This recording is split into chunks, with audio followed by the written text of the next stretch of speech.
The latest round of balance patches have landed, and this is safely going to be the positioning for all the Nurgle units for 2025 until they receive some more content. So welcome to the Nurgle tier list, where we will follow my usual format, going from tier 1 all the way up to tier 5 to show the various units in the stages of the campaign based on your current technology and the threats you're likely to face at that stage in the game. The present form of the game is pretty well balanced all round, so there is no overpowered but simply an S legendary tier, and every single race should have at least a few of these units, which are really the defining points and traits of that race. Going down to A excellent, this is still the top tier and very dependable. B is solid, and between B tier and A tier, if you're playing the hardest level of difficulty, you could really lean on these units, usually finding the C tier usable, being either support unit or a bit more situational, needing the better units to get the use out of them.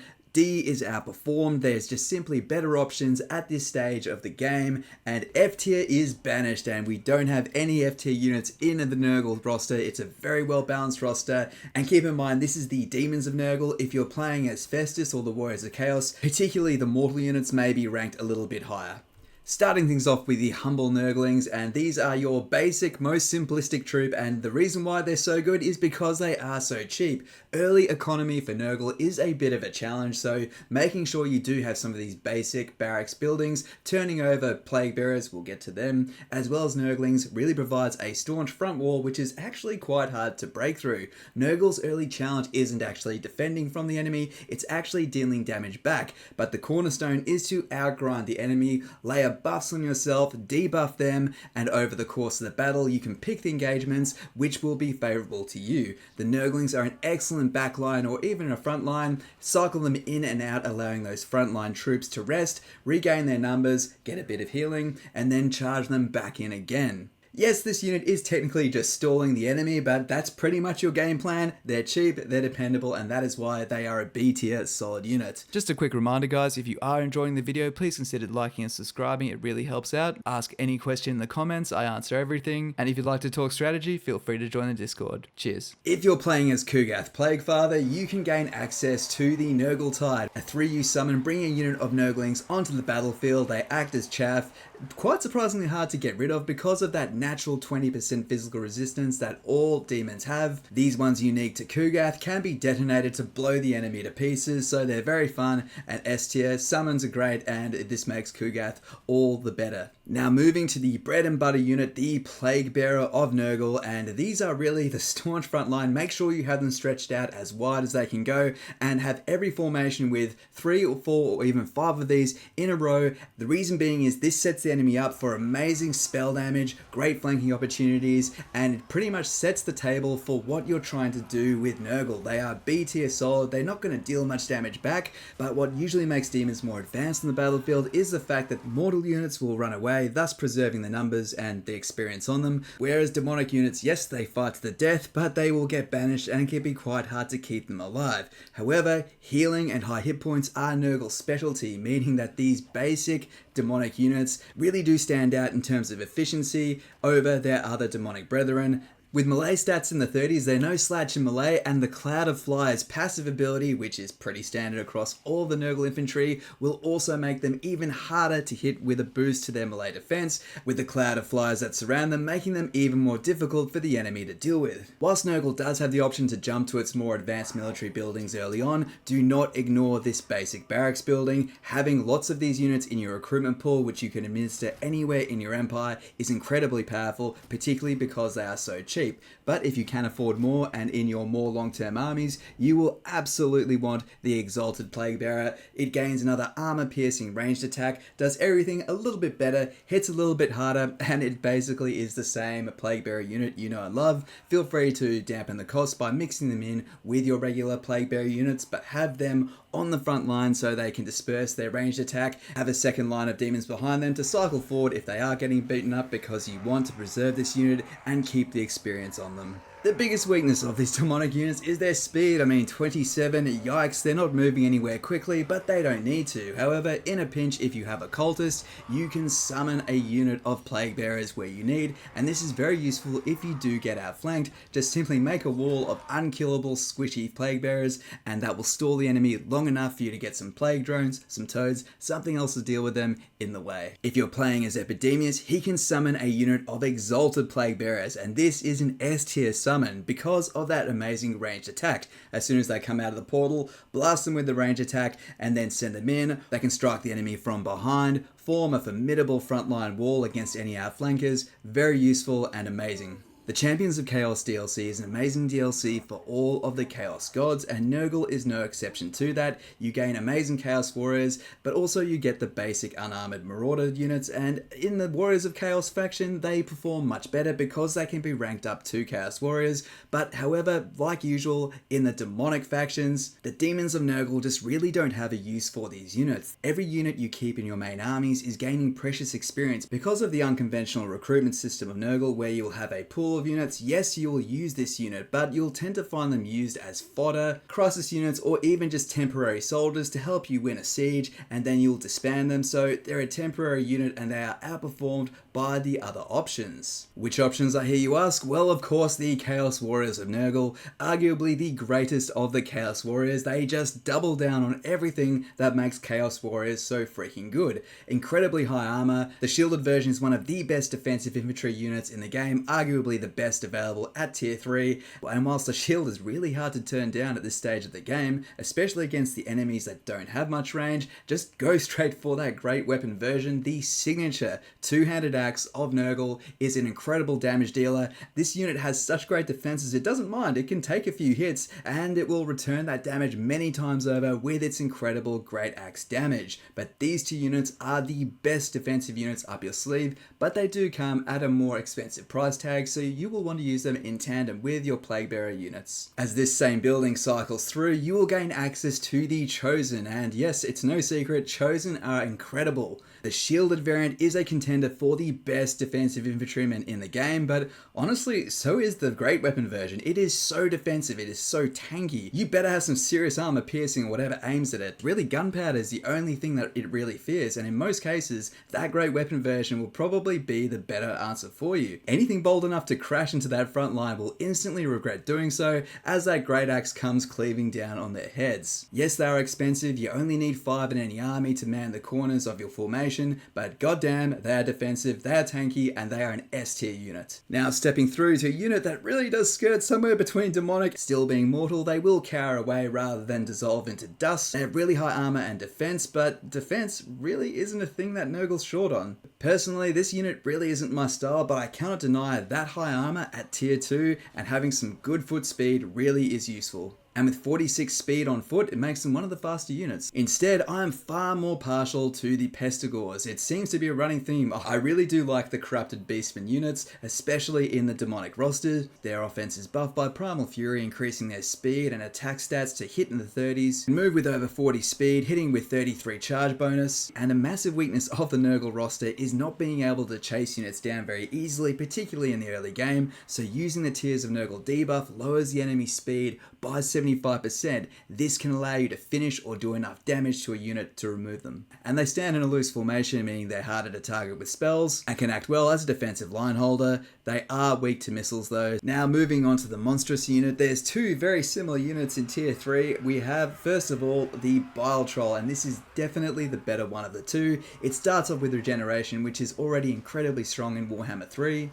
Only 24 charge bonus, it is still moving in at 54 speed, so it will catch whatever it's aiming at, and like all Nurgle units, it has poison attacks which lowers the speed and offensive stats by 15%, so anything it does catch won't get away, but most importantly, it deals some really solid armor piercing damage and has a debuff of Corrosive Bile, lowering the enemy melee defense by 6. The Mark of Nurgle not only gives poison attacks, it also increases their hit points and melee defense, and this benefit really is what tips them into being a far more survivable unit and really putting that regeneration to good use. They stand out as a solid A tier unit, but again, they are very, very weak to missiles. They're also a very convenient way to bring Siege Attacker into your army. Comparatively, the spawn of Nurgle is only C tier usable. Its only buff is the Cloud of Flies. It's an amazing buff, but it's pretty common across the Nurgle roster. It just has trouble competing, and whilst they do hit hard, they're not dealing a lot of armor piercing damage, and this is the primary factor that keeps them out of being a great tier 3 pick. Save them for a crisis, just don't use them in your main armies. Next up, we have the fan favourite, the Beast of Nurgle, a big lovable doggy who just wants to go around giving everyone cuddles and licking them on the face, giving them the most disgusting of plagues in the process, and their reputation absolutely precedes them for very, very good reason. For a tier 2 unit, you can get them quite early in the game and quite reliably. You can field several of these in your armies. I always put 2 in any army I field, but what makes them so good? Well, a single unit with over 6,000 hit points straight off the bat. It has regeneration, Cloud of Flies, increasing its stats by another 9 melee defense, Slime Trail, which debuffs the enemy by 5 melee attack as well as their speed, with melee attack and defense in the 40s to start off with, magic attacks carving instantly through enemy physical defense. Its low speed and low armor really don't matter because it has so many hit points and can just keep on healing up. What makes it stand out as a superstar so early on is it deals 300 damage, 200 of it is armor piercing. It is hitting very, very hard, very dependably, and you can forget this guy exists and you'll turn around, you'll come back, and he will have consumed several of the enemy infantrymen. This unit is incredibly easy to use, incredibly satisfying, and you can depend on it in any battle. Make sure you get a couple in every army, they will not let you down. Now, since we're talking about dealing damage, it's about time we address the casters. Both casters are very easy to unlock at tier 2. First, looking at the Plague Ridden, which is a strong S tier unit. It hits strong with armor piercing, has a great skill tree which increases not only its armor piercing and attacking stats, the Plague Ridden is also an excellent spellcaster, can mount atop a Rotfly, meaning it can zoom around the battlefield with impunity, but it can also fly down, smashing the enemy, ruining a line of archers, or even taking a chunk out of an enemy hero or lord. They provide replenishment and a bunch of buffs to your army, so make sure you get one in any army. On the mortal side of things, we have the Chaos Sorcerer of Nurgle. Both these heroes can take either the Law of Nurgle or the Law of Death. The Law of Nurgle is very good for its damage dealing and debuffs, and in Nurgle's armies, having a Law of Nurgle caster is definitely the higher priority, able to heal, as well as do really nice damage with Lance of Corruption. Death being namely very useful because of Spirit Leech, dealing direct damage to enemy heroes and lords. I'm a fan of variety and options, so I like to have one of each of these casters in here. The Law of Nurgle being your primary law, and then the Law of Death as your support law will not let you down. But also being very nimble, able to mount a Rot Piece for some extra charging damage, but later on, put them on a Chaos War Shrine with all the buffs that entails. Now let's quickly talk about the War Shrine of Nurgle, and normally I would put a mount that is much better on a hero in D tier Outperform because there's just no reason to bring it, but here's the catch. This is effectively a tier 2 unit in the Nurgle roster, so you can get this at almost any time, but the Giver of Abundant Glory is the passive. It is an area of effect heal. This literally will make your front line unstoppable by simply having one or even 2 of these in any given army. Keep in mind, I'm also including a hero that's mounted on top of one. The healing becomes stronger and stronger the more units that die around this unit. So this is incredibly powerful and makes that front line even more impossible for the enemy to break through. So because this buff is so good and you get this unit so early, I really can't put them in D tier. They are actually a C tier usable unit, but again, you only need 1 or 2 in any army. The Cultist of Nurgle is another S tier hero, but if you've seen my Nurgle guides, you'll see that I don't really field these in my early armies. At the start of your campaign, essentially draw a line and make a friendly neighbor, develop a military ally, and then just keep on popping cults into their buildings. Deposit the cult, and then disband the cultist to get around the 15 turn. But you might want to keep them around because there's a building which can accelerate the Nurgle corruption, allowing that cult to bolster your research percentage and then provide valuable plagues. But on the other hand, they're still very, very good in your army. They can increase the campaign movement of the army, but can also be mounted on a Chaos War Shrine, providing all those amazing buffs. But their most awesome trick is being able to summon Plague Bearers and later on a great unclean one onto the battlefield. Finally, we have a trademark damage dealer, the Exalted Champion of Nurgle, wielding his two-handed mighty great axe, dealing incredible armor-piercing damage, and you can mount him on top of a Rot Beast. Lacking ranged firepower, Nurgle can struggle to deal with those single entities, those pesky heroes, so the best way to sometimes deal with them is to just simply have a tankier and more deadly hero for yourself. Enter the Exalted Champion. If you're really into chariots, you should mount him on a chariot instead of bringing a chariot of your own, and that is why the chariot is in C tier. Now, you'll still find yourself recruiting these things just due to the way Nurgle recruitment does work, and they can deal some solid damage. Playing through infantry with that anti-infantry bonus, the problem is it's a lack of armor piercing, and we're really going to start to notice that in the turns that follow this. As always with chariots, if you're a micro god, you can get incredible mileage out of these. They stomp on the low tier units, but they don't really deal with the high tier units, and that's what we really need from really great tier 3 units.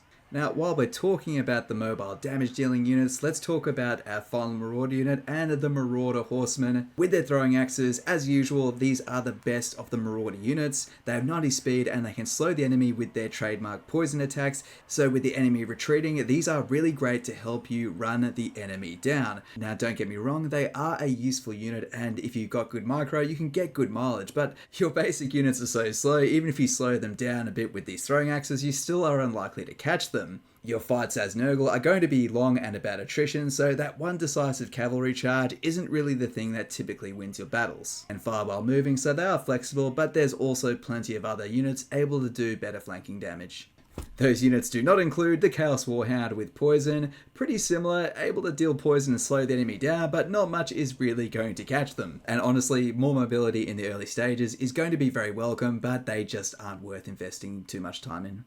However, at the top of C tier are the Chaos Furies of Nurgle, and just the ability to fly makes them so much better. Flying units with Nurgle work amazingly well, being able to fly over that front line, hit from the rear, get up, cycle charge, and then do it again. The ability to precisely pinpoint the areas of weakness and hit them when the timing is right is very key with Nurgle, so flying definitely is a useful boon for Nurgle. However, they're not very tanky, and outside of trying to break a unit that's nearly broken, you won't have too much use for Furies. Somewhat similar, the Rotfly hits harder, but it's also a lot bigger and easier to hit, but doesn't quite do the damage you need it to when it charges in. However, if we mount a Plague Bearer on top of that Rotfly, it becomes a hell of a lot more potent, dealing some solid armor piercing damage. Since you're a defensive army, you want to be in a nice tight formation, so keep them at the back, wait till you find an enemy that needs breaking, fly them over your front line, and then smash the enemy in the rear, back them out, and then do it all over again. Maybe a C tier is underselling this unit, but if you just hold on for one more tier, you get the same unit with a mobile missile attack with deadheads. Can cycle charge in with mobile armor piercing damage in melee, just like the regular Plague Drone. However, they can throw a very accurate, very powerful armor piercing attack. This does really great damage against single entities, heroes with excellent accuracy and dependability. The best thing is they can fire whilst moving, so whilst you're lining up that next cycle charge, they are still dealing damage. The ability to be so mobile, so multi-use is what puts them at the top of A tier. Next we have the Plague Ogres attached to the Thrones of Decay DLC, and this unit, well, they're both pretty good. I gotta say they're both pretty good, but they're not really my cup of tea. The reason being is they don't really do what Nurgle need them to do.